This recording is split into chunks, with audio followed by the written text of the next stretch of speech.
Smart உங்களை அன்புடன் வரவேற்கிறது. Grass, explore, when. அனைவருக்கும் இந்த நாள் இனிய நாளாக அமைய வாழ்த்துக்கள். இன்றைக்கி ஒரு நல்ல டாப்பிக்கோட இந்த வீடியோவை நம்ம ஸ்டார்ட் பண்ணிடலாம். சாப்டர் 5 parallel and intersecting linesல டாபிக் 2 அதாவது 5.2ல perpendicular lines பற்றி இப்போ டிஸ்கஸ் பண்ண போகிறோம். ஸோ perpendicular lines அப்படின்னா என்ன அப்படின்னு பார்த்தா intersecting lines நமக்கு தெரியும். ஸோ ரெண்டு லைன் மீட் பண்ணுறது intersecting lines. அது ஒரு பர்டிகுலர் ஆங்கிளில் மீட் பண்ணுச்சுன்னா அது perpendicular lines. அது என்ன ஆங்கிள் எப்படிங்கிறத நம்ம இப்போ பார்க்கலாம். இது வந்து ஒரு intersecting lines. ஸோ இந்த intersecting linesல பார்த்தீங்க அப்படின்னா நமக்கு 4 angles ஃபார்ம் ஆகும். 1 2 3 4.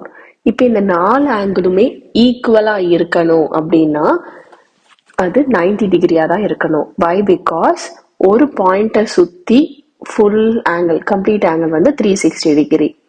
ஸோ இந்த 4 ஆங்கிளுமே ஈக்குவலாக இருக்கணும்னா டிவைடட் பை 4 பண்ணும்போது நமக்கு 90 டிகிரி வரணும். அதுதான் பெர்பெண்டிகுலர் லைன் சொல்லுவோம். ஸோ ஒரு லைன் இன்னொரு லைனை வந்து 90 டிகிரியில் மீட் பண்ணுச்சு அப்படின்னா ஸோ இது எல்லாமே 90யாக இருக்கும். இப்போ நம்ம என்ன சொல்லுவோம்னா line L is perpendicular to line M அப்படின்னு சொல்லுவோம். இந்த கேஸில் எல்லா ஆங்கிளுமே 90 டிகிரியாக தான் இருக்கும். இன்டர்செக்டிங் லைன்ஸ் வந்து எப்பவுமே 90 டிகிரியில் மீட் பண்ணுமான்னு கேட்டால் கிடையாது. It can be like this. So இங்கே வேற ஆங்கிள் இருக்கும், இங்கே வேற, ஏன்னா இங்கே அப்டியூஸ், இங்கே acute angle. So vertically opposite angles ஈக்குவல்ங்கிறனால இங்கேயும் அதே அக்யூட், இங்கே அப்டியூஸ் ஆங்கிளாக இருக்கும். பட் 90 டிகிரியில் மீட் பண்ணுச்சு அப்படின்னு சொன்னால் these lines are called perpendicular lines. So perpendicular lines are pair of lines which intersect each other at 90 degree. இதுதான் பெர்பெண்டிகுலர்ங்கிறதுக்கு சிம்பிள்.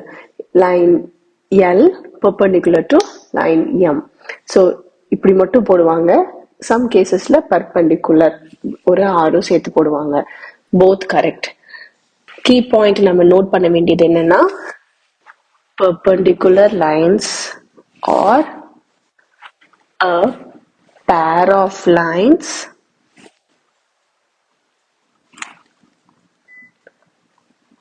which intersect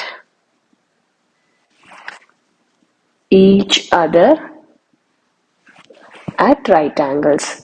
So 90 டிகிரியில் மீட் பண்ணும். இதுதான் ரொம்ப முக்கியமாக நம்ம தெரிஞ்சுக்க வேண்டியது பெர்பெண்டிகுலர் லைன்ஸ் பற்றி.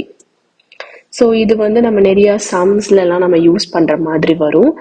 அன்னோன் ஆங்கிள்ஸ் கண்டுபிடிக்கும் போது இந்த மாதிரி ஒரு ஸ்கொயர் சிம்பிள் போட்டிருந்தாலே அது 90 டிகிரி நம்ம நோட் பண்ணிக்கலாம். அதை வச்சு வெர்டிகலி ஆப்போசிட் அப்படின்னு சொல்லிட்டு அன்னோன் சைடு, இப்போ இந்த இடத்துல வந்து எக்ஸ் கொடுத்துட்டு ஃபைண்ட் எக்ஸ் அப்படின்னு சொல்லுவாங்க. இது வந்து இங்கே 19 மென்ஷன் பண்ணியிருக்க மாட்டாங்க, ஒரு ஸ்கொயர் தான் இருக்கும்.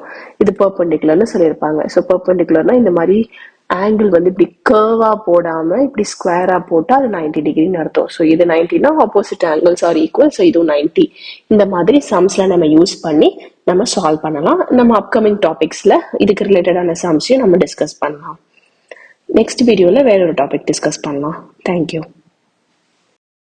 இந்த வீடியோவை பார்த்த அனைவருக்கும் நன்றி. இந்த வீடியோ உங்களுக்கு பிடிச்சிருந்தா லைக் பண்ணுங்கள். ஏதாவது டவுட்ஸ் இருந்துச்சுன்னா கீழே கமெண்ட் பண்ணுங்கள். அண்ட் எல்லோரோட பெனிஃபிட்டுக்காகவும் ஷேர் பண்ணுங்கள். அண்ட் முக்கியமாக சப்ஸ்கிரைப் பண்ணிடுங்க. அப்புறம் எந்த அப்டேட்ஸும் மிஸ் பண்ணாமல் இருக்க அந்த நோட்டிஃபிகேஷன் ஐக்கானையும் ப்ரெஸ் பண்ணுங்கள்.